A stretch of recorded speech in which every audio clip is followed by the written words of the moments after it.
Hi, AP Stats. We're going to start chapter 10. So chapter 10 is about comparing two populations.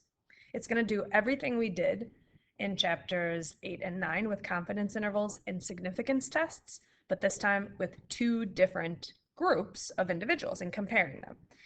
So we're going to start with just talking about how we compare two proportions.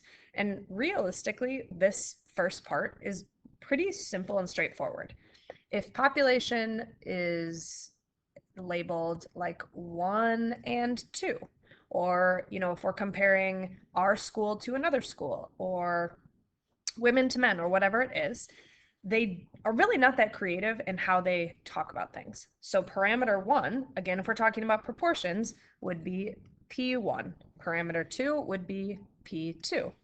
Our first statistic, the statistic taken from population 1, they would say is P hat 1, and the statistic taken from population 2 is listed as P hat 2.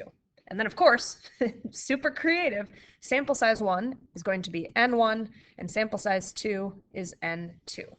You might see this, and we'll probably do this in our example, where we can use variables to denote the different populations if it is more obvious. Again, like if you were doing population of men and a population of women, you could say P hat M to be the sample proportion from the men and P hat W to be the sample proportion from our women.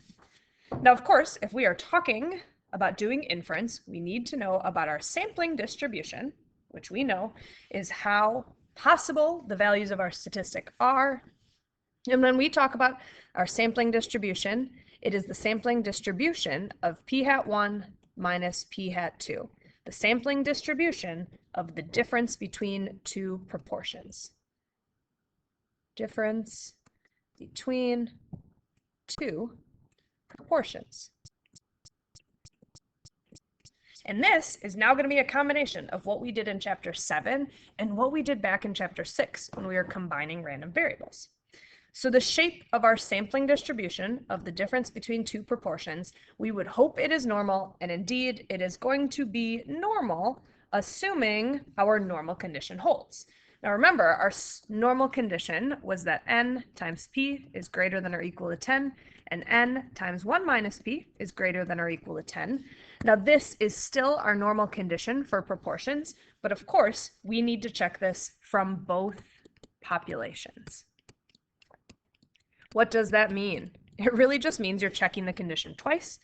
You're looking at it when n1 times 1 minus p1 and n1 times p1, when both of those are greater than or equal to 10, and n2 times p2 and n2 times 1 minus p2, when both of those are also greater than or equal to 10.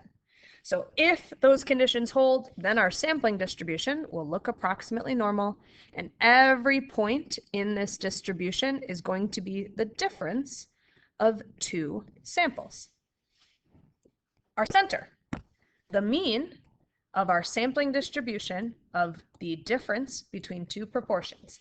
The mean of P hat 1 minus P hat 2, I imagine you could all guess, is going to be equal to, and again, this is back from our combining random variables. Remember when we did the mean of x minus y, and we said that was the mean of x minus the mean of y? That's what we're doing here.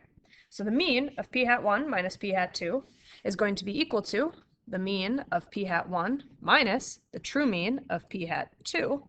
And now we can use what we learned in chapter 7 to make this more real.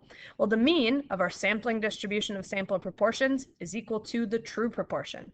So the mean of P hat 1 will be P1 minus the mean of P hat 2 is P2. Or, to make this a smaller statement, the mean of our sampling distribution of the difference between two proportions is equal to P1 minus P2. And last, but certainly not least, we need to talk about spread. So if we think back again to our chapter 6 stuff, when we had the standard deviation of x minus y, remember we had said it was going to be equal to the sum of our variances. So it was the square root of sigma sub x squared. Sorry if you just heard the bell. I forgot that was happening. The population standard deviation squared of x plus the population standard deviation of y squared, because remember, even though we are subtracting those variables, we are adding more variability.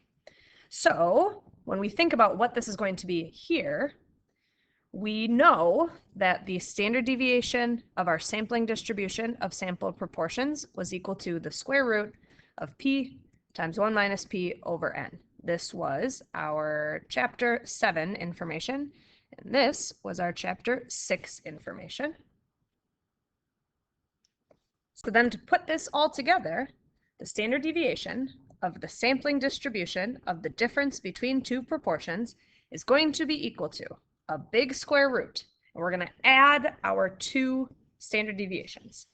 P1 times 1 minus P1 all over N1 plus P2 times 1 minus P2 all over N2.